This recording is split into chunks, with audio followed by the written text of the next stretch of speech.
오늘 말씀 너무 잘 알고 있는 말씀입니다. 전능하신 주 나의 하나님은 이 찬양 너무 익숙하시죠, 그죠?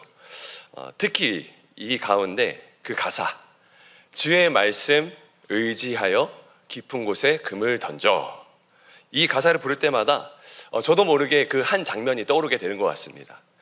잔뼈가 굵은 그 어부들, 팔뚝이 막 이따만하고 구릿빛으로 막 그슬려가지고 땀 흘리면서 어이 빨리 와, 너무 물고기가 많이 잡혔어 라고 하면서 힘겹게 막 그물을 막 이렇게 그물을 기어 오르는 거죠. 터질 듯이 또 이제 물고기가 퍼덕이면서 막 이렇게 끌려오는 그 장면들이 생각나게 되는 것 같습니다. 그리고 그 가운데 이제 마침내 이 가사가 나오는 거죠. 믿는 자에게 능치 못함이 없네. 이 가사 가운데서 저희가 여기서 은혜의 절정을 느끼게 되는 것 같습니다. 이제 본격적으로 말씀 보도록 하겠습니다. 어부 베드로는 밤을 새워서 열심히 일했지만 한 마리의 고기도 잡지 못했습니다. 그래서 이 베드로의 손에는 아무것도 들려있지 않았죠. 그래서 지쳐 있을 겁니다.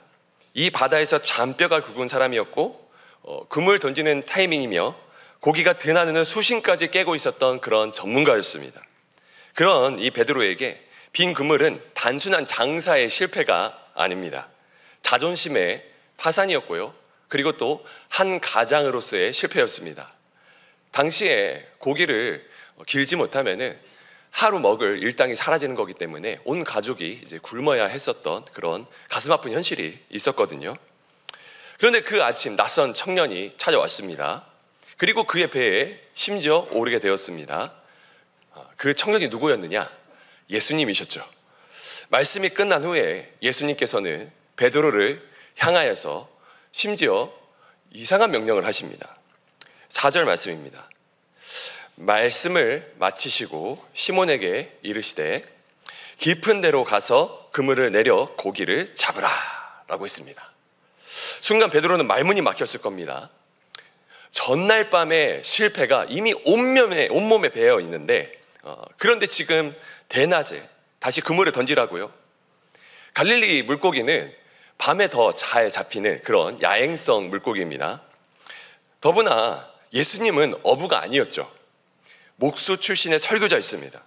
배는 타봤을지 이제 몰라도 바다를 안다라고는 할 수는 이제 없는 그런 사람이었습니다. 그러니까 이 명령은 당황스러운 정도가 아니라 굉장히 비현실적이고 솔직히 이야기해서 너무 자존심 상하는 그런 일인 것이죠. 이 말씀을 보면서 우리도 우리의 삶을 돌아보게 되는 게 뭐냐면요, 우리도 이와 같은 그런 실패를 맛볼 때가 있지 않나 생각이 됩니다. 죽을 힘을 다했는데 세상이 맞추어져서 움직이지 않는 거죠. 그래서 어깨가 축 처집니다. 한숨을 푹 내쉬면은 이 한숨 때문에 땅이 막 꺼지는 거죠. 나는 가장인데 내가 그 역할을 지키지 못해서 우리 가정이 이렇게 많이 힘들구나. 자존심이 굉장히 상하고 그 마음 가운데 돌덩어리 하나가 얹어 있는 것 같습니다. 저는 사업으로 실패했던 그런 아버지 그 밑에서 자랐기 때문에 그 지친 아버지의 어깨를 기억합니다. 그리고 오히려 화를 많이 내셨던 그 아버지의 모습을 기억합니다. 그때는 다 이해하지 못했지만 이제 이 나이가 되니까 조금은 그 아버지의 심정을 이해할 수 있을 것 같습니다.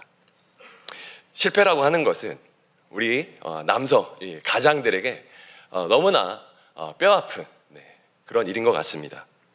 그런데 예수님께서 벌건 대낮에 그리고 잔뼈가 굵은 베테랑 어부들에게 말씀하여 주시는 것이죠.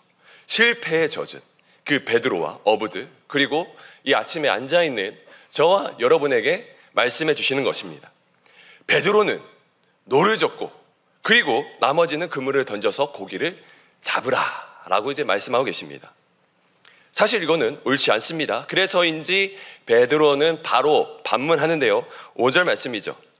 시몬이 대답하여 이르되 선생님, 우리가 밤이 새도록 수고하였는데 잡은 것이 없지만은 이 말에는 피로감이 있죠. 정말 해볼 만큼 해봤습니다 라고 하는 절박한 고백입니다. 밤새도록 땀 흘려 일했는데 아무것도 없었다. 이것은 가장으로서의 한계선에 도달한 한 인간의 한숨이었습니다. 그런데 그 다음 말이 달라집니다. 어떤 말씀이죠? 우리가 그 감동하는 그 대목, 말씀에 의지하여 내가 그물을 내리리이다 하고, 아멘. 말씀에 의지하여 그물을 내리리이다. 놀랍습니다. 상식과 경험과 실패와 자존심을 다 걸고 베드로는 다시 그물을 던지겠다라고 했습니다. 왜일까요? 그 대답은 아직 하지 않겠습니다. 이야기가 좀 더 흘러나오면 이제 알게 되는 대목이고요. 우리가 봐야 하는 것은 이겁니다. 베드로는 실패해야 했습니다. 고기를 잡지 못했어야 했습니다. 그물이 텅 비어 있어야만 했습니다. 그래야 베드로의 마음 가운데 이 문장 하나가 파고들 수 있었죠. 말씀에 의지하여. 이 말은 자신의 모든 지식과 모든 자신의 살아왔었던 이 직감들, 업으로서의 모든 경험들을 다 내려놓겠다라고 하는 그런 말이었죠. 이해가 되지는 않았지만 예수님의 말씀 가운데 순종으로 나아가겠습니다 라고 하는 믿음의 표현이었습니다. 그래서인지 이 말씀을 보면 사람들이 종종 이렇게 표현합니다. 정말 베드로의 믿음 대단하다. 야, 어떻게 그 모든 것을 다 내려놓고 경험을 내려놓고 예수님의 말씀을 듣고 나아가서 이제 물고기를 잡느냐. 그런데 이제 말씀을 볼 때마다 저는 이런 의문이 생겼습니다. 도대체 어떻게 저런 일을 할 수가 있었을까? 그렇죠? 실패에 젖었고 경험자였고, 그런데 갑자기 나타난 그 새파랗게 젊은 그 젊은 사람의 말을 듣고 그물을 던졌다라고 하는 이 사실이 참 이해가 되지 않는 것 같습니다. 그런데 말입니다. 우리는 지금 이 순간 어떤 이야기를 놓치고 있는 걸지도 이제 모르겠습니다. 성경은 갑자기 뜬금없는 이야기를 보여주지 않습니다. 하나님의 이야기에는요, 항상 복선이 깔려 있습니다. 그리고 그 복선은 이미 누가복음 4장에서 시작되고 있죠. 예수님께서는 가버나움 회당에서 귀신 들린 사람을 고치셨고 수많은 병자들을 고치셨습니다. 그때 어떤 한 집에도 찾아가십니다. 그 집은 다름 아닌 누구죠? 시몬의 집. 시몬의 집이었고 심지어 그곳에는 자신이 사랑하는 장모님이 계셨습니다. 4장 38절인데요.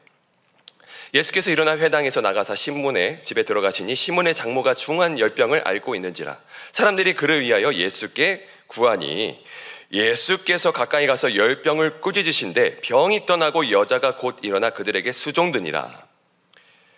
여러분, 이 사건이 바로 베드로의 배가 예수님을 실어 나르게 된 그런 배경입니다.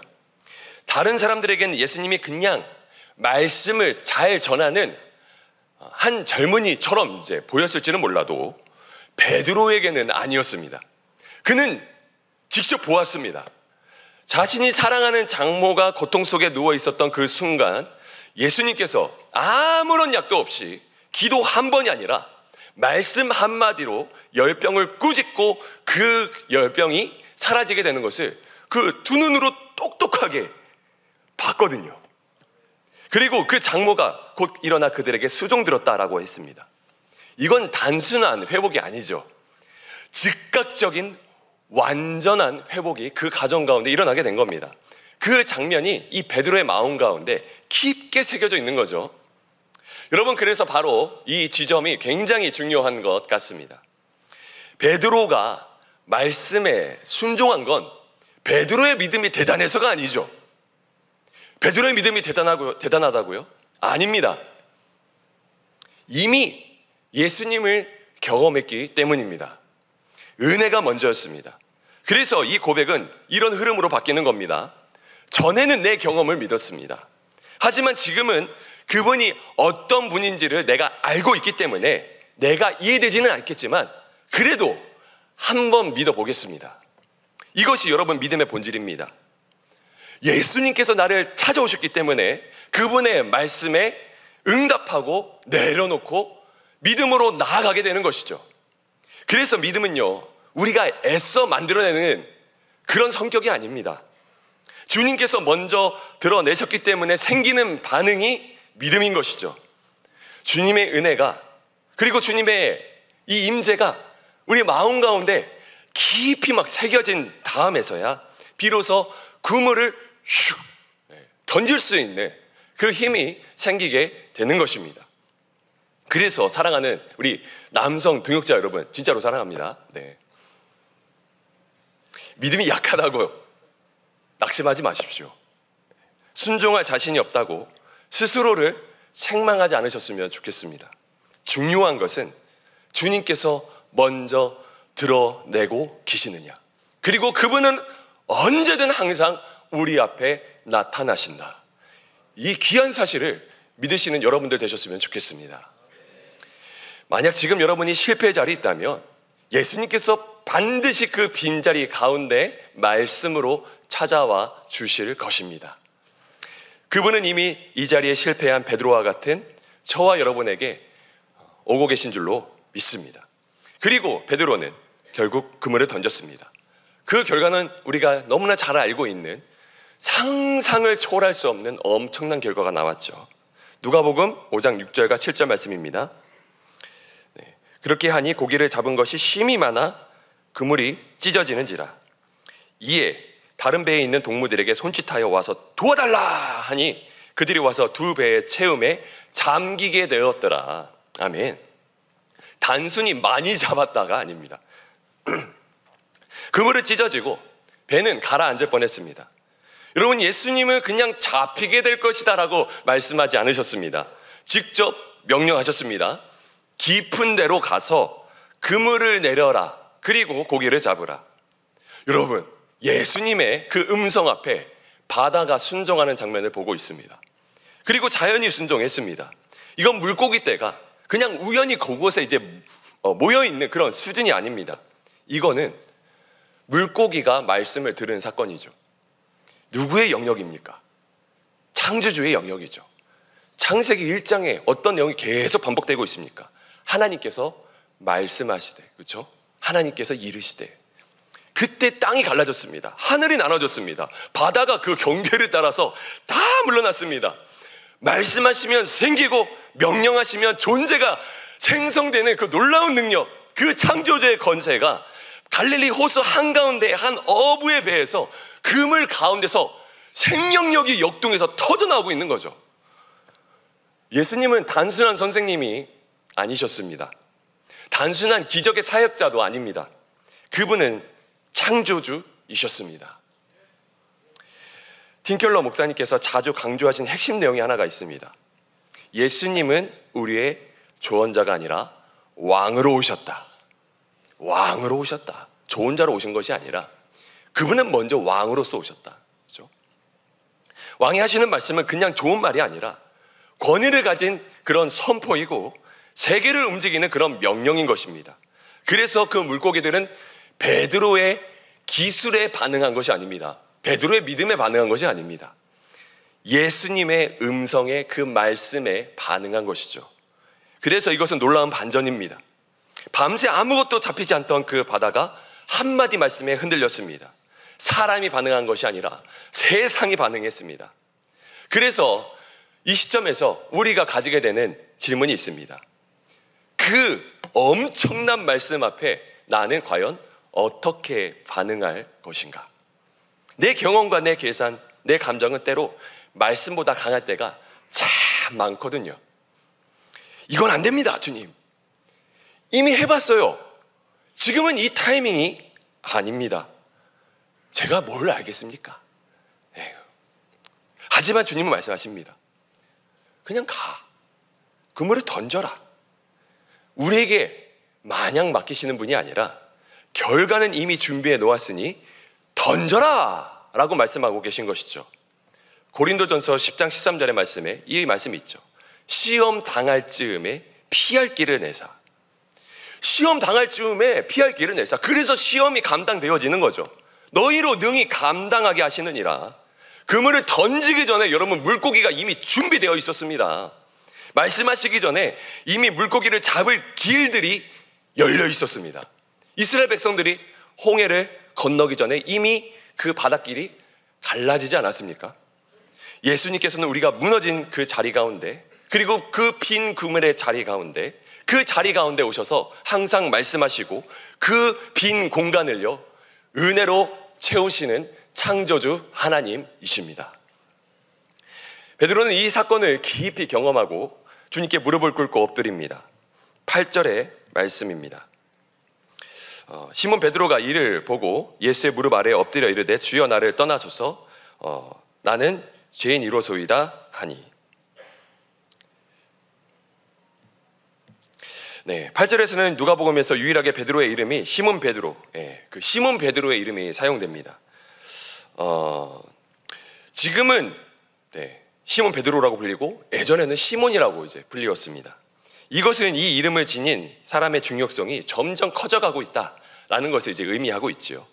왜냐하면 시몬은 이제 예수님을 만나고 나서야 예수님에게 베드로라는 이름을 받기 때문입니다. 요한복음 1장 42절의 말씀 이제 보게 되면은 예수께서 보시고 이르시되 요한의 아들 시몬, 그러나 장차 개바라 하리라. 그리고 마태복음 16장 18절 말씀을 보게 되면은 내게 이르노니 너는 베드로라. 이 반석 위에 내 교회를 세우리니 음부의 권세가 이기지 못하리라. 이 말씀을 통해서 깨닫게 되는 점이 있죠. 내가 진짜 나로서의 진짜 모습을 찾아갈 수 있는 그 순간이 언제인가? 바로 예수님을 만날 때이구나 라는 사실을 알게 되는 것이죠. 예수님의 능력을 체험한 사람만이 누릴 수 있는 그런 특권의 영역이 있는데, 예수님을 만나고 나서야 진짜 나를 찾게 되고 진짜 나의 사명을 찾게 된다라고 하는 것입니다. 변하고 있는 베드로를 보십시오. 그는 주님 앞에 엎드립니다. 그런데 이 반응이 조금 이상합니다. 보통은 아유 너무 감사합니다, 밤새 고기를 못 잡았는데 이제 좀 우리 가족이 먹고 살겠네요 라는 반응이 정상적입니다. 그런데 베드로는 어떻게 합니까? 도망치고 싶다고, 주님 저를 떠나소서 라는 그런 고백을 합니다. 그는 지금 고기를 많이 잡은 것 때문에 무너진 게 아닙니다. 예수님이 어떤 분이신지를 본 것 때문에 그 앞에서 무너진 것이죠. 그분은 단순히 설교 잘하는 랍비가 아니었습니다. 바다를, 그리고 물고기를, 자연을 말씀으로 다스리시는 거룩한 분이셨죠. 그 거룩함 앞에 서게 되니까 자신이 얼마나 더러운 존재인지 보게 되는 겁니다. 이거는 단순한 자책이 아니라 존재 자체가 이제 붕괴되고 있는 것입니다. 예수님을 가까이 하면 가까이 할수록, 그 사랑의 능력을 경험하면 경험할수록 이상하게도 자기 자신이 얼마나 어둡고 죄가 많은지 선명하게 보이고 있는 겁니다. 그리고 이 모습은 성경에서 반복되고 있는 패턴이죠. 모세가 불 붙는 떡이나무 앞에서 얼굴을 가렸고요, 이사야는 환상을 보면서 화로다 나여 망하게 되었도다 라고 이제 고백을 했습니다. 그리고 요한계시록에 보게 되면 요한은 계시 속에서 막 쓰러지기도 했습니다. 그리고 또 삼손의 아버지 마노아가 여호와의 사자를 보고 우리는 죽었도다 라는 말을 했을 때처럼 하나님의 거룩함이 드러나는 순간 인간은 그 앞에서 무너지게 되어 있습니다. 그 장면이 베드로의 지금 눈앞에서 벌어지고 있는 겁니다. 어려서부터 성경 말씀을 들어왔었던, 그 신기했었던, 한 번도 보지 못했었던 그 일이 진짜로 벌어지고 있는 거죠. 그래서 이 베드로는 이 기적을 통해서 예수님의 능력 자체가 아니라 예수님의 그 존재 자체를 보고 있는 거죠. 그리고 그 순간 베드로가 자기가 누구인지를 알게 됩니다. 그 전까지는 그냥 어부였습니다. 한 배의 선장이었고요, 그리고 리더이기도 했습니다. 가장이기도 했습니다. 어느 정도는 나는 괜찮은 사람이다 이제 여겨졌을지도 모르겠습니다.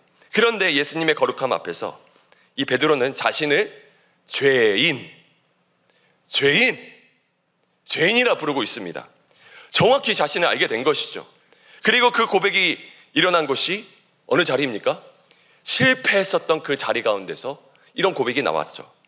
우리는 종종 이런 생각을 합니다. 하나님의 영광은 거룩한 성전, 엄청난 예배, 그곳에만 나타나는 거야 라는 생각을 할 때가 있습니다. 그런데요, 예수님의 이 거룩하심이 내 일터에서 드러나고요, 그리고 내 실패의 자리에서 드러나고요, 내 일상의 한복판에서 드러날 때가 더 많습니다.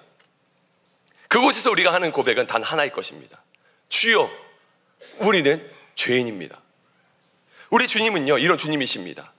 실패한 나를 찾아오시고요, 소망조차 못하고 그냥 되는 대로 희망 없이 살아갔던 사람들, 병 속에 갇혀서 병 높이밖에 뛰지 못하는 벼룩과 같은 그런 나를 찾아오셨습니다.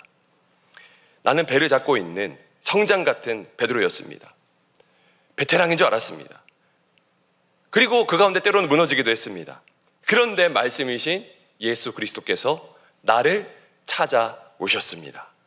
나는 죄악으로 물들어 있는 그런 베드로와 같은 사람입니다. 나는, 이 장 베드로는 그래서 예수님을 만나고서 무너졌습니다. 여기 김 베드로 계시죠? 이 베드로 계시죠? 종갓집도 계시죠? 다 베드로이십니다, 여러분. 그물은 찢어졌고 배는 흔들렸고 그 마음은 완전히 무너졌습니다. 그 순간 예수님께서 입을 여십니다. 이제는 군중을 향한 말씀이 아닙니다. 한 사람, 베드로를 향한 직접적인 부르심입니다. 10절 말씀입니다. 두려워 말라, 무서워하지 말라. 이제 후로는 내가 사람을 취하리라. 무서워하지 말라. 이제 후로는 내가 사람을 취하리라. 이 짧은 말이지만 이 짧은 문장이 어느 바위보다 묵직한 것이죠. 사랑의 화신이신 예수님께서 이 베드로의 실패를 받아주시는 겁니다. 그리고 현재 죄에 대한 용서가 담겨 있고요, 미래에 대한 그런 부르심이 담겨 있습니다. 이제는 죽이기 위한 그런 사냥꾼처럼 살아가는 어부가 되는 것이 아니라 살리기 위한 어부로 살아가라 라고 말씀해 주시는 직접적인 주님의 부르심이 있는 것이죠. 그리고 무너졌던 베드로는 말씀이 들어갔기 때문에 자연스럽게 순종의 자리로 나아가게 됩니다. 11절의 말씀입니다. 그들이 베드로의 육지에 대고 모든 것을 버려두고 누구를 따르니라? 예수를 따르니라. 모든 것을 버려두고 예수를 따르니라. 그물도 버렸고 배도 버렸고 물고기 한 가득도 그대로 내버려두고 심지어 가정도 내버려두고 떠났습니다. 이게 어떻게 가능할까? 사도 바울이 이렇게 우리에게 말해주고 있습니다. 우리 함께 읽어보실까요? 빌립보서 3장 8절의 말씀입니다. 시작. 또한 모든 것을 해로 여김은 내 주 그리스도 예수를 아는 지식이 가장 고상하기 때문이라. 아멘. 모든 것을 해로 여김은 내 주 그리스도 예수를 아는 지식이 가장 최고이기 때문이다. 예수님을 알고 나면 모든 것이 해로 여겨지게 되는 것이죠. 그 말은요, 우리가 가지고 있는 직업, 가치, 성과가 무가치하다라고 하는 것이 아닙니다. 그 자체가 나쁜 것이 아니라 거기에 묶여 있을 때 그게 나쁜 것이 되는 것이죠. 어부라는 직업이 문제가 아닙니다. 그 배에서 베드로는 자기의 경험과 자존심, 통제력 안에 갇혀 살았습니다. 이 사회적인 영향력이 거기에서만 있었다라고 하는 거죠. 하지만 예수님께서는 그곳에서 그를 끄집어내셨습니다. 그래서 베드로는 깨달았습니다. 고기를 채우는 것보다, 그리고 어떠한 인생을 살아가는 것보다 나의 마음을 채워주시는 그 말씀에 채워지는 것이 중요하구나. 그리고 그때 부르시는 그 말씀이 나를 살게 하는구나 라는 사실을 깨달았다는 것입니다. 여러분, 그렇다고 해가지고 진짜로 배도 버리고 직장도 버리고 사표 쓰고 나오면 안 되겠죠. 이제 사모님에게 큰일 납니다. 그죠? 베드로의 부르심은 정말 특별한 부르심입니다. 여러분, 우리가 주님을 알고 나면 주님께서 우리를 부르시는 그 음성, 그 소리가 크게 들립니다. 그리고 그 음성 앞에서는요, 다른 것이 중요하지 않게 됩니다. 예수님께서 내 삶의 주인이 되신다라고 하는 것은 다른 모든 것이 더 이상 주인 노릇하지 않는다라고 하는 것입니다. 말씀을 정리하도록 하겠습니다. 세상의 논리는 분명합니다, 여러분. 너가 잘하면 인정받을 것이다. 그러나 하나님 나라의 논리는 완전 정반대로 흘러갑니다. 내가 실패할 때 내가 찾아가리라. 세상은 자격을 채우라 하지만 하나님께서는 자격을 비우라고 말씀하십니다. 그렇기에 내가 실력 있는 게 아닙니다. 우리 주님의 은혜가 진짜 실력입니다. 은혜로 찾아오신 주님을 만나면 결국 경험하게 되는 것이 있습니다. 하이라이트인데요, 만선입니다. 만선. 사도행전 2장을 보십시오. 그 베드로가 다시 등장합니다. 그물 대신 하나님의 말씀이 담긴 그 입술을 성령의 충만함으로 던졌고 그날 3,000명이 낚였습니다. 그리고 예수님께 돌아오게 되었습니다. 빈 그물 같던 인생이 찢어질 그물로 바뀐 순간이었습니다. 일시적인 부흥이 아니라 부르심을 따랐기 때문에 이미 예정되어 있었던 예수님의 로드맵이었습니다. 지금 한국교회 그물이 텅 비어있는 것처럼 보이시죠?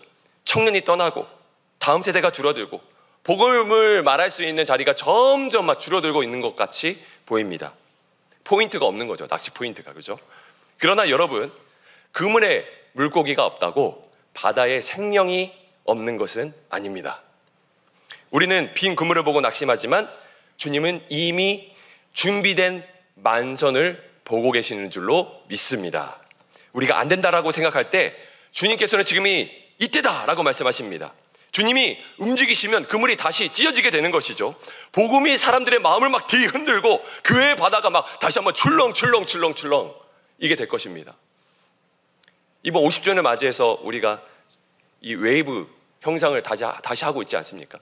파도가 계속 치면 칠수록 물고기도 함께 움직이고, 그리고 그 물고기를 낚는 하나님의 그 놀라운 고기를 낚는 스킬이 우리에게 전수될 것입니다.